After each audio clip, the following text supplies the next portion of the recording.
Yo no sé cuántos estudian la palabra de Dios, no lo sé. Creo entender que muchos la leen y yo espero que eso suceda. Ya los que dedican tiempo para estudiarla, es un poquito más complicado esa parte. Entonces, cuando nosotros estudiamos la santa palabra de Dios y el mensaje para nuestras vidas, debemos tener en cuenta dos cosas fundamentales. Número uno, armarnos de unos buenos comentarios.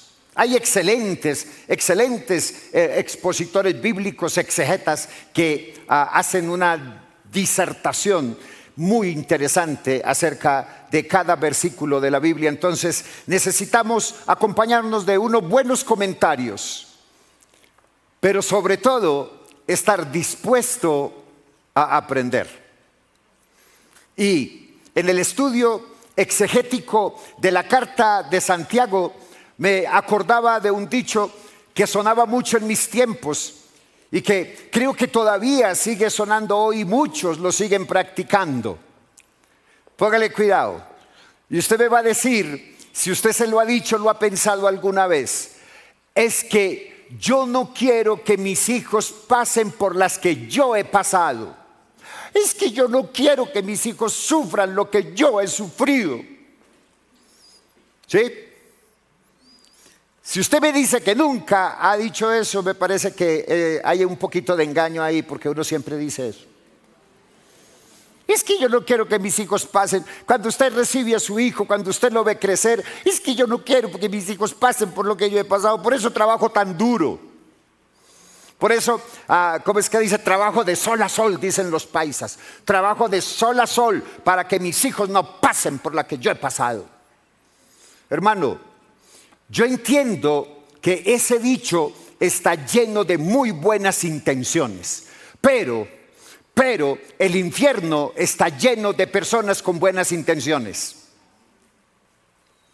En ese caminar, en mi caminar, veo personas de mi generación criando hijos en esta generación. Ya, ahora entiendo por qué esta generación se llama la generación de cristal. Observe, mire, le voy a contar. ¿Cómo nos levantaban a nosotros en la mañana? Leoncio, ¿está por ahí? ¿Cómo nos levantaban nuestras mamás? Entraban de un solo golpe, abrían la puerta sin pedir permiso, abrían la puerta de un golpe, corrían la cortina y decían: a levantarse, mijito, que ya se acabó este hotel. Le espera la escoba, y a las niñas les dice: le espera la cocina, mijita, arriba. Y si usted se quedaba 5 segundos más, tenía su chancletazo encima. Ahora, ¿cómo despiertan las mamás de hoy a los niños? Tocan la puerta. Cariño, ¿ya despertaste, mi amor? Estoy dormido. Amor, te va a coger la tarde. No me molestes. Bueno, yo sé que de pronto emocionalmente estás mal. Yo voy a llamar al doctor Juan Carlos para que me diga qué hacer.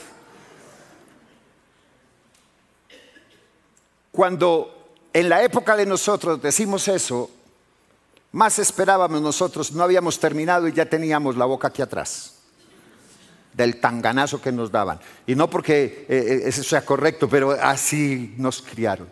Entonces, los niños son de cristal porque usted no permite que su hijo le pase nada.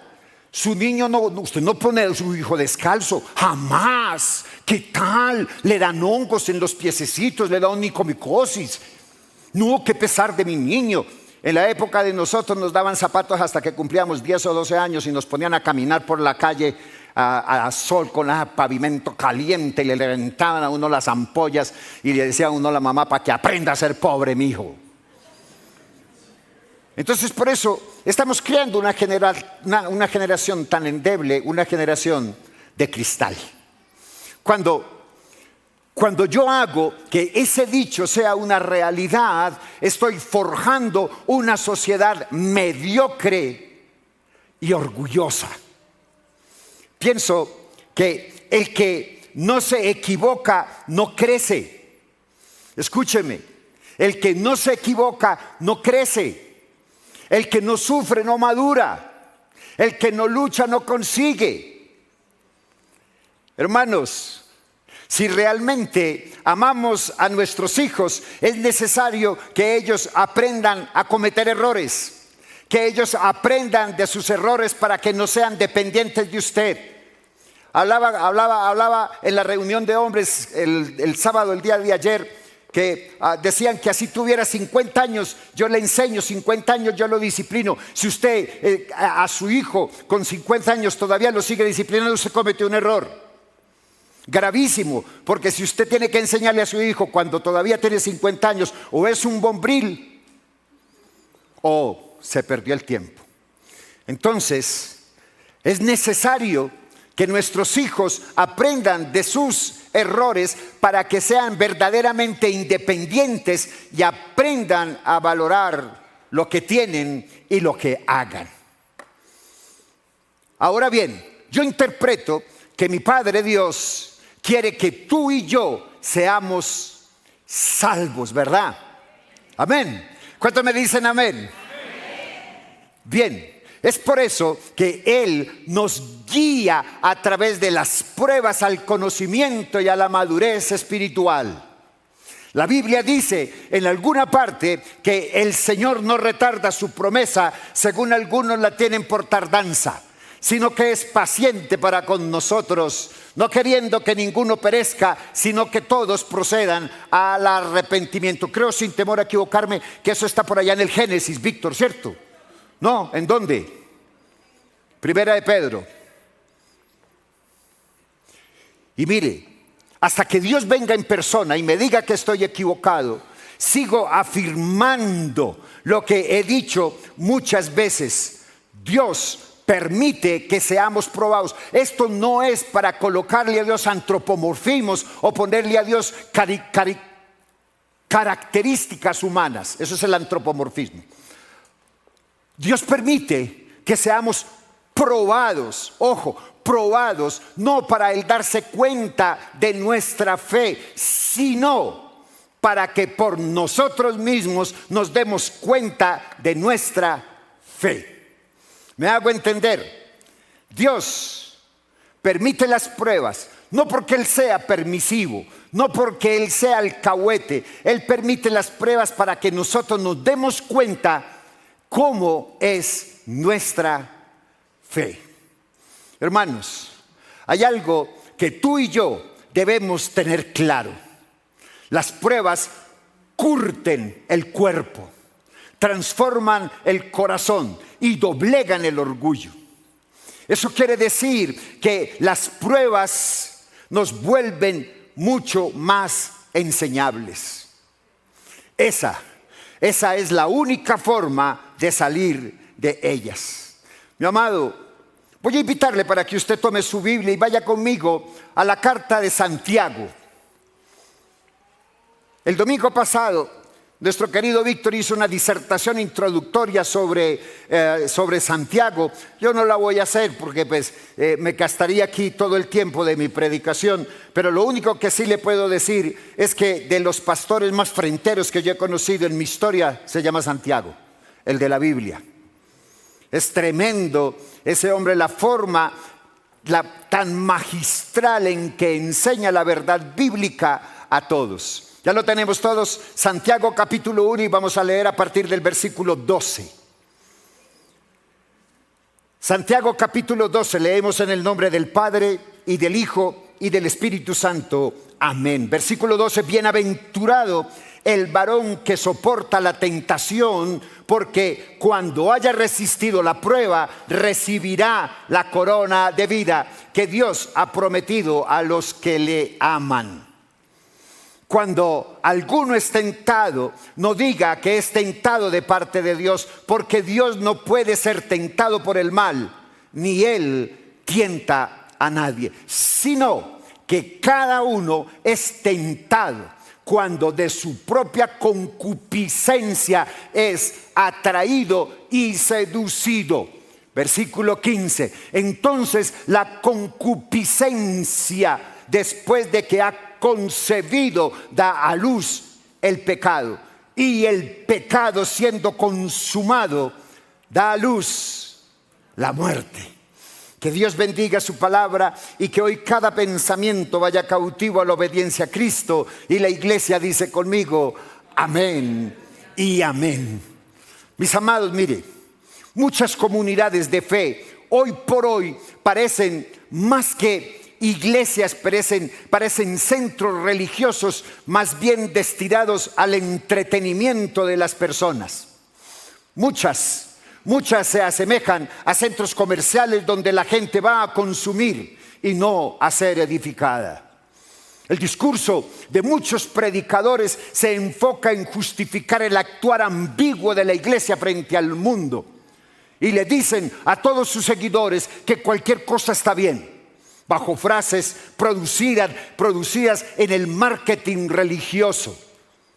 Por ejemplo, esa palabra, Dios no hace acepción de personas. Dios es amor, Él no te juzga. Vive la vida.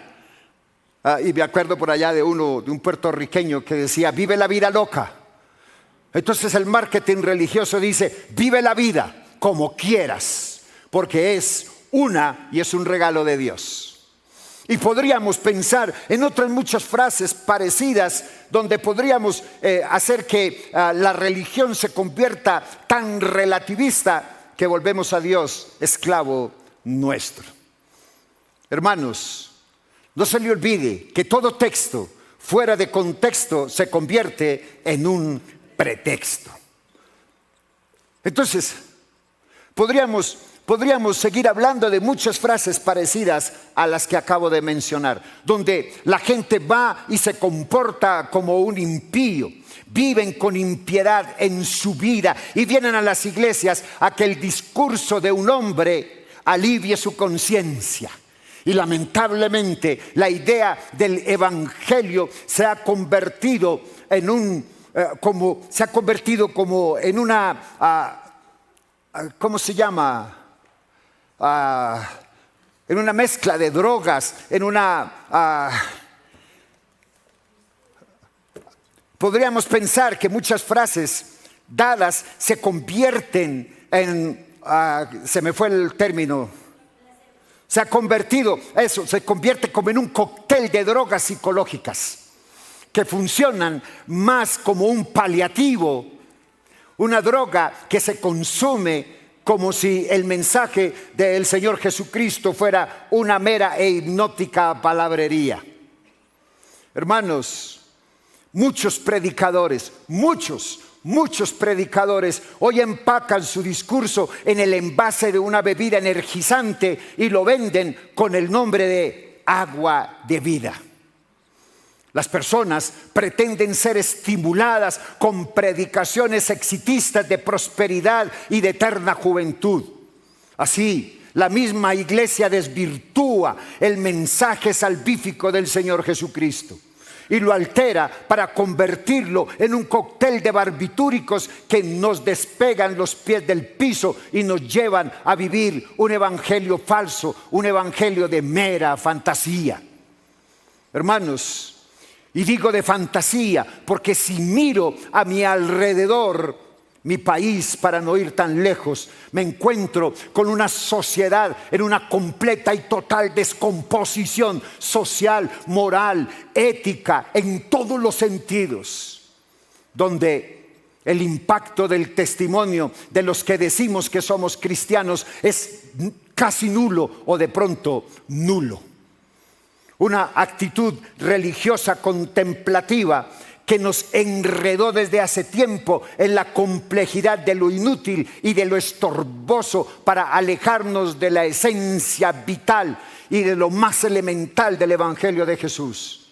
La Biblia dice en el Evangelio de Mateo, en el capítulo 26, en el verso 41, velad y orad para que no entréis en tentación. El espíritu a la verdad está dispuesto, pero la carne es débil. El Señor Jesús nos advierte de cómo nuestra carnalidad, el querer vivir este siglo, nos absorbe de una manera sutil. Entonces debemos tener una relación con Dios personal, fuerte, constante, real y eficaz, que nos mantenga lo más posible alejados de la tentación. El pastor Santiago nos enseña una profunda verdad acerca de la era que la iglesia está viviendo. Que nadie diga cuando es tentado, soy tentado porque Dios así lo ha querido. Porque Dios no puede ser tentado por el mal. Y Él mismo no tienta a nadie. Los cristianos de hoy no quieren asumir la responsabilidad acerca de ese estilo de vida, de esa forma de vivir tan distorsionada y tan alejada de la verdad bíblica.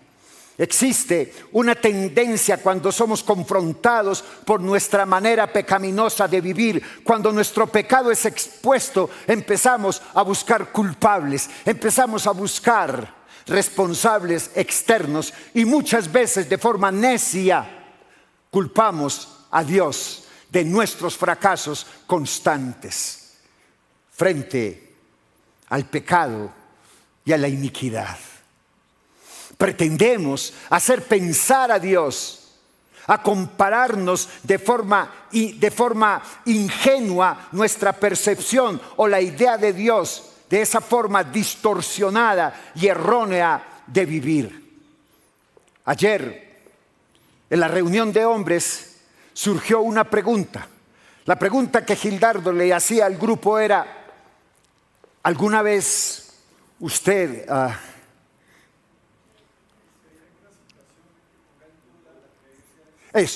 ¿usted alguna vez ha vivido una situación donde ponga en duda quién es Dios o la existencia de Dios? Y creo que, ¿cuántos levantaron la mano? Dos honestos, los demás fuimos hipócritas. Porque realmente, cuando tú cuestionas a Dios y le dices ¿por qué?, tú estás, ¿qué? Dudando de Dios. Estás cuestionando a Dios. Entonces, cada día que tú dices ¿por qué? ¿Por qué? ¿Por qué?, cuestionas a Dios. Y yo creo que lo primero que tenemos que quitar de nuestro camino es esa parte de cuestionarlo. Más bien cambiémoslo y digamos ¿para qué? Mis amados, Dios no tienta a nadie. Escúcheme, Dios nunca te va a impulsar a hacer lo malo. Nunca. Tampoco tiene interés en impulsarnos a hacer el mal, porque no es la naturaleza de Dios. Esa no es su naturaleza.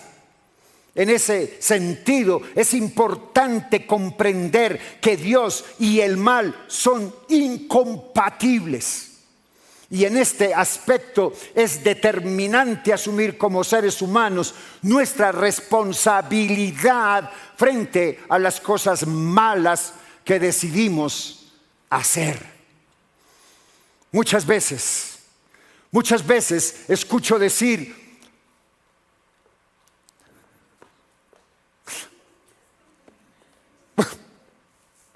¡ay! Es que yo no sé qué me pasó. Para justificar de forma facilista alguna acción perjudicial que afecta a varias personas. Pero realmente puedo pretender que al decir es que no sé qué me pasó, aclaro que lo malo que hago en realidad es culpa de cualquier otra cosa o cualquier otra persona, pero no mía. No asumo la responsabilidad, no la sé asumir. Entonces, como Dios no está para defenderse, dice es culpa de Dios. Dios me tentó. Mire, yo recuerdo una canción de un cantante, yo no sé si era famoso, pero pues yo lo escuchaba y se llama Leodán. ¿Han escuchado una canción que se llama El último beso? ¿Sí? ¿No? Creo que de alguna forma la estructura lírica de esta canción describe un poco la tendencia del hombre a culpar a otros por sus fracasos. Póngale cuidado como dice la canción. Íbamos los dos al anochecer, oscurecía y no podía ver. Yo manejaba, iba más de 100. Prendí las luces para leer. Había un letrero de desviación, el cual pasamos sin precaución. Muy tarde fue, y al frenar, el carro volcó y hasta el fondo fue a dar. Ahora sí, ¿cierto? Gildardo, no me diga que no la ha escuchado, mano. Con esta afinación mía, mejor que él. Luego de esa clara descripción de todas las imprudencias y negligencia del conductor en el vehículo, el cantautor escribe entonces en el coro: ¿y por qué se fue? ¿Y por qué murió? Porque el Señor me la quitó, se ha ido al cielo para no volver más. ¿Y cómo sigue diciendo? Se ha ido al cielo, y para poder ir yo, debo también ser bueno para estar con mi amor. Porque se fue y porque murió, porque el Señor me la quitó. Tan bueno que es justificar a los demás de todas las brutalidades que cometemos. En realidad, el hombre que condujo el vehículo causó la muerte de su acompañante. Él fue el asesino, pero lejos de aceptar esa realidad, culpa a Dios de la muerte de esa mujer a la que él condenó a muerte por su forma de conducir. Hermanos, Santiago nos lleva entonces a una profunda reflexión pastoral, sino que cada uno es tentado cuando de su propia concupiscencia es atraído y seducido. Hermanos, somos tentados cuando la concupiscencia, que equivale a dejarse llevar por los deseos desmesurados de nuestro interior y que ponemos fuera de control, nos seduce y nos atrae a hacer lo malo, pero no por causa de Dios, sino por causa de mi estado interior. Hermanos, la tentación no es una acción de Dios, porque como dije antes, el Señor no está interesado en que hagamos lo malo delante de Él. La tentación es algo que ocurre en el interior del ser humano. La tentación revela lo que hay en el corazón. Deja entrever si amas más a Dios o al pecado. La pregunta entonces es: ¿quién o qué gobierna su corazón? Porque lo que sea que deseemos será finalmente lo que nos domine en nuestra vida. De esta forma entendemos entonces que el ser atraídos y seducidos a obedecer a Dios en nuestro estilo de vida es por causa de los hábitos pecaminosos que siguen arraigados en mi mente y en mi corazón. Pretender que Dios lo colocó allí es demasiado ingenuo y por demás estúpido. Hermanos, ese deseo interno que prevalece en la vida de una persona que no tiene ninguna clase de relación con Dios se evidencia en nuestro estilo de vida. Hermanos, a veces creemos que la vida es simplemente una moda. A veces creemos que el último grito de la moda es ir a una iglesia. es tener la aplicación de la Biblia en el celular o en la tableta, reenviar tarjetas, versículos y mensajes a toda hora. Creemos que eso nos hace más religiosos e inundar las redes sociales de pensamientos que ni siquiera sabemos cuál es su origen teológico o espiritual. Pensamos que ser cristiano es ir a la iglesia que está de moda, porque allá sí se siente la presencia de Dios. Creemos que él o esta o otra iglesia nos encontraremos con el pastor que sí tiene la unción. Estos son pensamientos propios de una iglesia compleja. Comunidades cuyos miembros se sienten cristianos cuando participan de grandes eventos, se comunican excelentemente con el pastor de la iglesia, tienen una gran relación con los proyectos y actividades de la iglesia, pero su estilo de vida sigue estando esclavizado por el engaño, la mentira, el egoísmo y el pecado.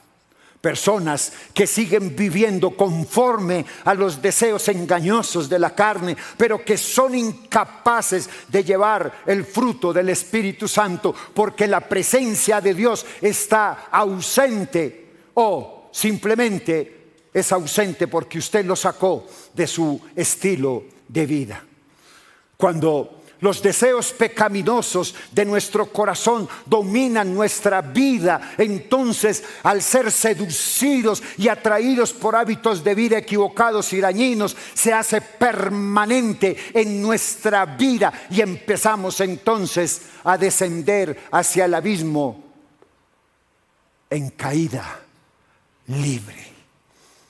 Hermanos, cuando el deseo de la carne se afirma en nuestra vida, es seguro que encontraremos alguna manera de justificar los hábitos pecaminosos en nuestras vidas. Tenemos siempre una razón para justificar nuestros vicios. Nuestro mal comportamiento es justificado por cosas malas que Dios nos hace. Llamamos libertad en Cristo a nuestros caprichos y regalos de Dios a nuestras banalidades. Todo esto nos convierte en seres insaciables, sacos sin fondo que nunca se llenan, que están carentes de contentamiento. Siempre necesitados de más y más y más.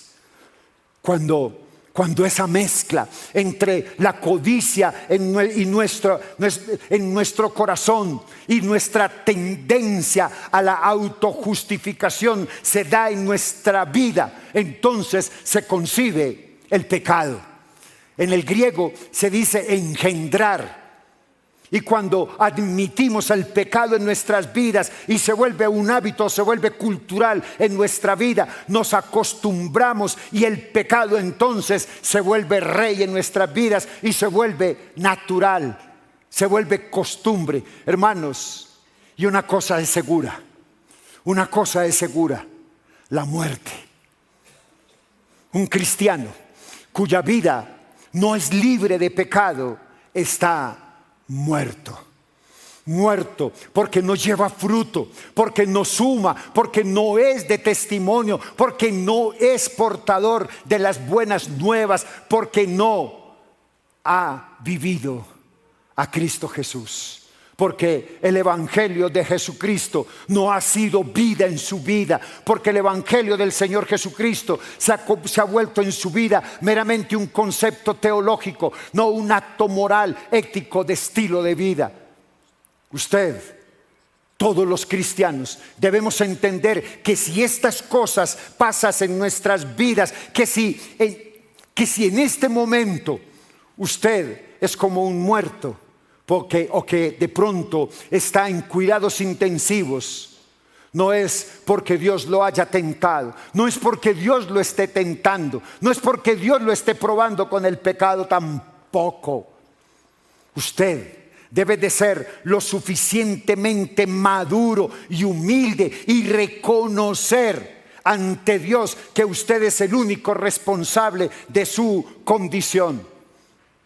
Amados, Deje de buscar justificaciones. Dios es bueno y misericordioso con usted y conmigo.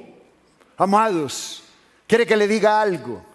Las personas nos complicamos mucho la vida. Vemos a Dios tan lejos cuando estamos haciendo las cosas mal. Vemos lejos a Dios. Usted recuerda que hace un tiempo le conté la ilustración del avión. Se la voy a volver a contar. El papá y un niño iban caminando, pienso yo, que estaban cerquita al aeropuerto. El niño le dice, papi, así como le dice el niño, papi, ¿cómo es Dios? El padre lo mira y sigue caminando con él, lo coge de la mano, entra al aeropuerto y le dice, ¿qué ves allá arriba? Un punto.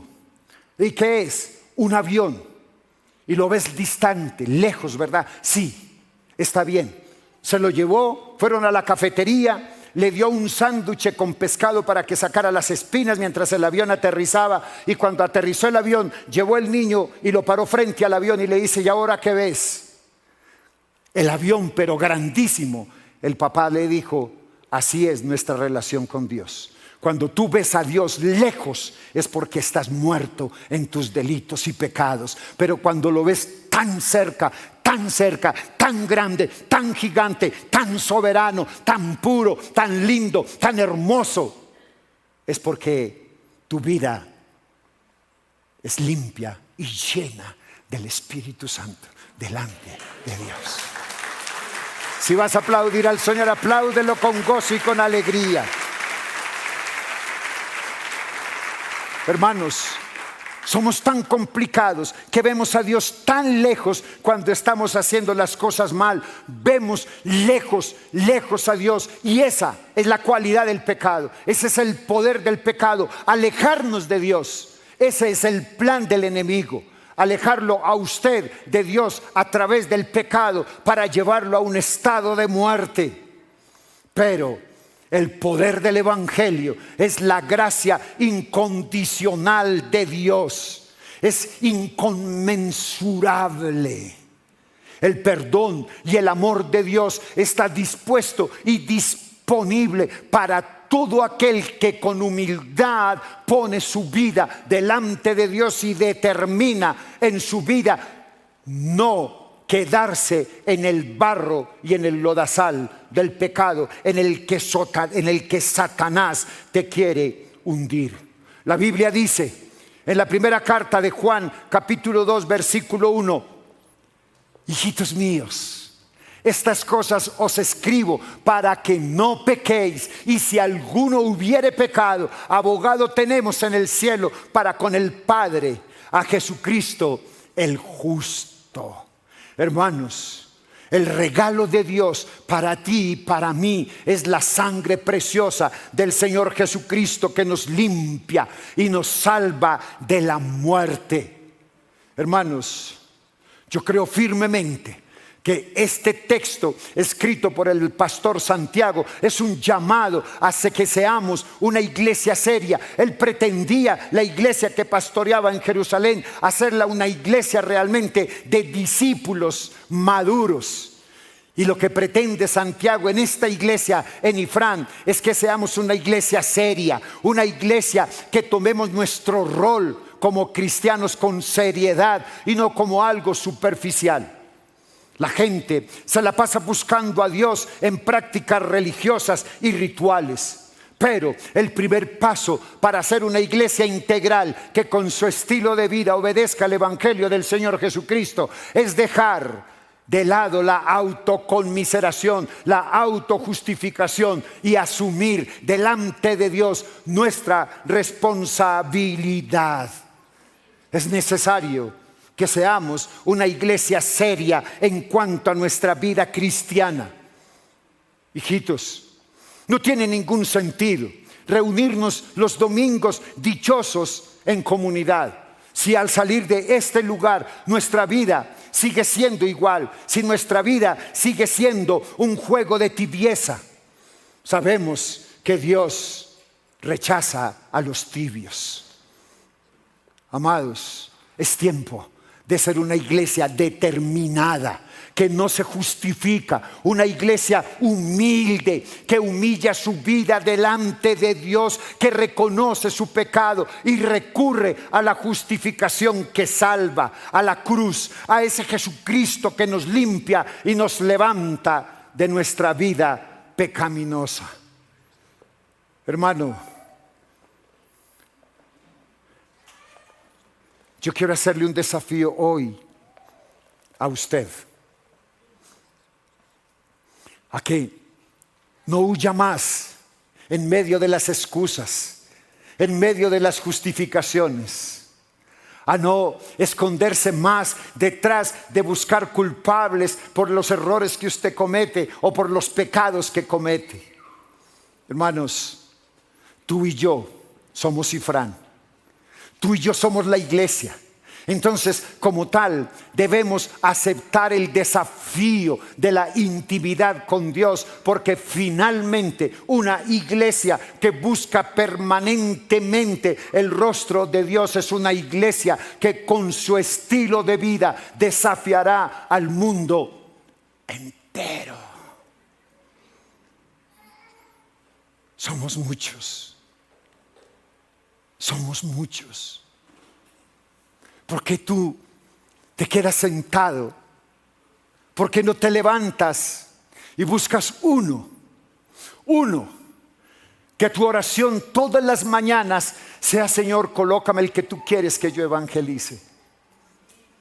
Yo recuerdo, hace algunos años, Dios me dio el privilegio de conocer al doctor Billy Graham. Y estuve en un congreso en los Estados Unidos, en el lugar donde él tenía el seminario y el instituto bíblico. Y en una de las charlas, él con lágrimas en los ojos, un hombre ya pasado de 80 y pico de años en esa época, él llegó y dijo lo siguiente: evangelistas, pastores y amigos, mi oración todos los días es que Dios me permita evangelizar al último que Él quiera que yo evangelice.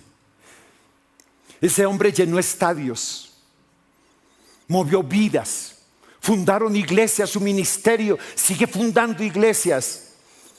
Y él siempre decía que su oración era: Señor, permíteme evangelizar el último que tú quieres que yo evangelice. Qué bueno que tu oración sea cada mañana: Señor, que yo lleve tu palabra al que tú quieres que yo lo haga. Y Él va a poner esa persona cada día que quiere que escuche el evangelio por tu boca. Y si no es por tu boca, por tu estilo de vida. ¿Sabe por qué? Porque Él te amó. Porque Él fue a la cruz. Él fue a la cruz por ti y por mí. Pero no solamente fue a la cruz, sino que también bajó de ella para que la fe tuya y mi fe no fuera en vano, para que nuestra fe se fortaleciera, para que nosotros pudiéramos decir: Dios y Padre, Señor nuestro, tú eres mi Dios, tú eres mi Rey, y no hay justificación para las cosas malas que yo haga, porque tú estás enderezando mi camino. Haz de mí la persona que tú quieres que sea. Cierre sus ojos y ocupe este momento.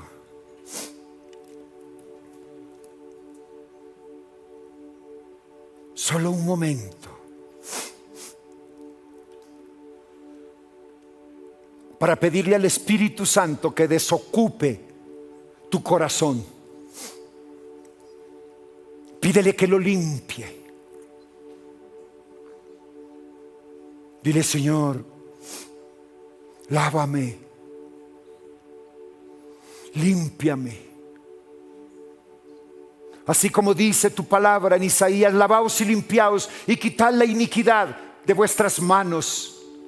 Hoy te pido, Señor, quita el pecado, la maldad y la iniquidad de Ifrán. Que hoy seamos un solo cuerpo, que seamos un solo espíritu.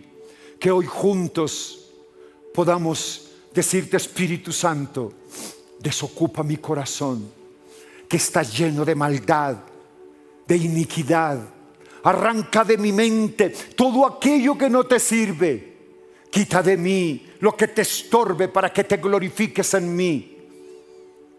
Señor, desde mi camisa hasta mi interior, cámbiame, transfórmame.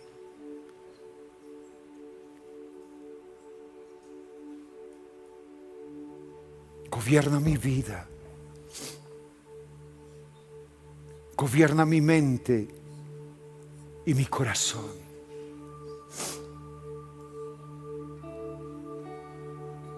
Yo no sé cuántos pecados están anidados en su corazón, no lo sé, no me interesa. Pero hoy Dios ha extendido su mano de misericordia con Ifrán. Hoy Dios está abriendo sus brazos y te está diciendo: ven a mí, hijo mío, ven a mí, que yo estoy aquí. Yo quiero que me veas tan cerca, que te asombres. No pongas distancia entre tú y yo. Solo acércate a mí, porque yo te amaré, te cuidaré, te protegeré y haré prosperar tu camino y todo te saldrá bien. Gracias, Señor, por tu amor y gracias por tu misericordia. Alabado sea tu nombre.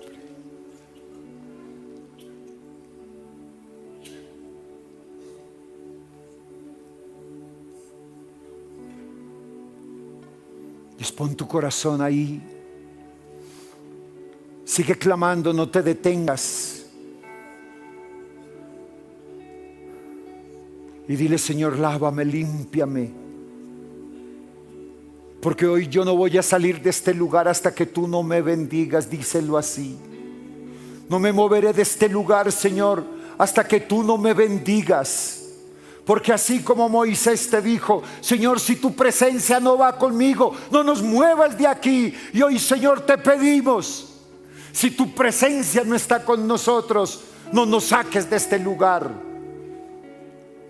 Porque tu presencia es la que marca la diferencia. Glorifícale a Él y cántale, porque tú me amaste primero.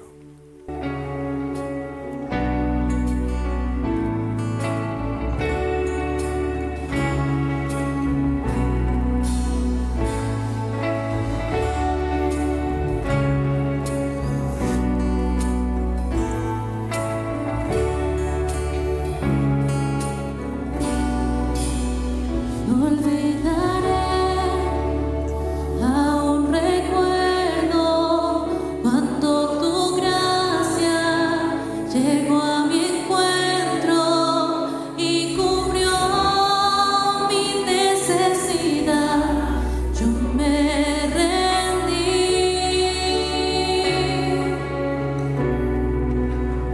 me diste paz y un futuro. Mi corazón ahora es tuyo.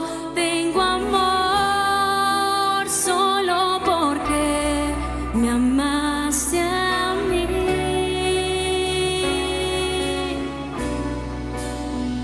Y te amo, Cristo, te amo.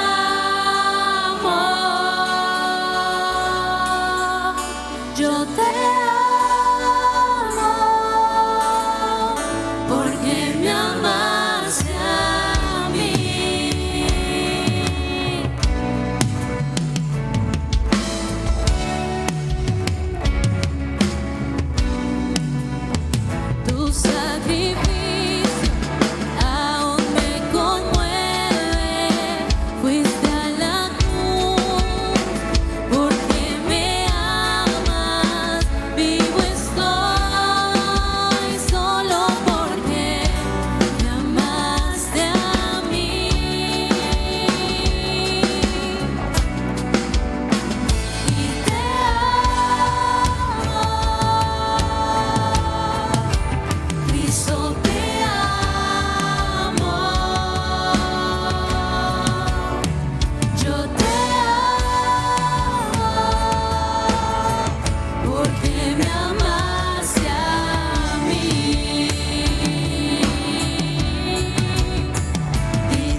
Iglesia, repita conmigo: Señor Jesús,